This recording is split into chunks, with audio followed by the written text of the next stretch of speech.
ஒரு காட்டுல ரெண்டு பெரிய சிங்கங்களுக்கு நடுவுல ஒரு மான் ரொம்ப கெத்தா நடந்து வந்துட்டு இருந்துச்சு. அதை பார்த்த ஒருவர் ஆச்சரியமா, இவ்வளவு பெரிய சிங்கங்கள் கூட போறியே, உனக்கு பயமாவே இல்லையா அப்படின்னு கேட்டார். அதுக்கு அந்த மான் சிரிச்சுக்கிட்டே பதில் என்ன சொல்லுச்சுன்னா, கொஞ்சம் வருஷத்துக்கு முன்னாடி ஒரு பெண் சிங்கம் இறந்து போச்சு. அதோட குட்டிங்க பசையில தவிச்சப்ப நான் தான் என் பிள்ளைங்க மாதிரி நினைச்சு அதுங்களுக்கு பால் கொடுத்து வளர்த்தேன். இப்ப அதுங்க பெருசாயிடுச்சு.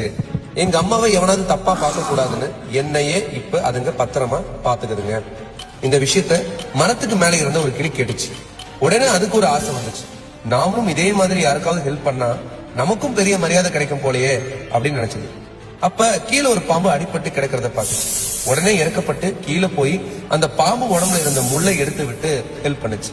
ஆனா அந்த பாம்பு கொஞ்சம் உடம்பு சரியான உடனே என்ன பண்ணுச்சுன்னு தெரியுமா? திரும்பின வேகத்துல உதவி பண்ண அந்த கிளியவே ஓங்கி ஒரு கொத்து. அப்ப அங்க வந்த ஒரு பெரியவர் அந்த கிளிய படுற கஷ்டத்தை பார்த்து, ஏன் இப்படி பண்ணான்னு கேட்டாரு. கிளி அழுதுகிட்டே, மான் மாதிரி எனக்கு நல்ல பேர் கிடைக்கணும்னு நினைச்சுதான் பாம்புக்கு ஹெல்ப் பண்ணேன், ஆனா அது என்னையே கொத்திடுச்சு அப்படின்னு சொல்லுச்சு. அதுக்கு அந்த பெரியவர் ரொம்ப அழகான ஒரு விஷயத்த சொன்னார். உதவி பண்றதா இருந்தா சிங்கத்துக்கு பண்ண, அதுக்கு நன்றி உணர்வு இருக்கு. ஆனா விஷம் உள்ளவங்க கிட்ட போயிட்டு உதவி பண்ணா முடிவு இப்படிதான் இருக்கும். நம்ம உதவி மதிக்க தெரிஞ்சவங்களுக்கு தான் நம்ம உதவி பண்ணணும்.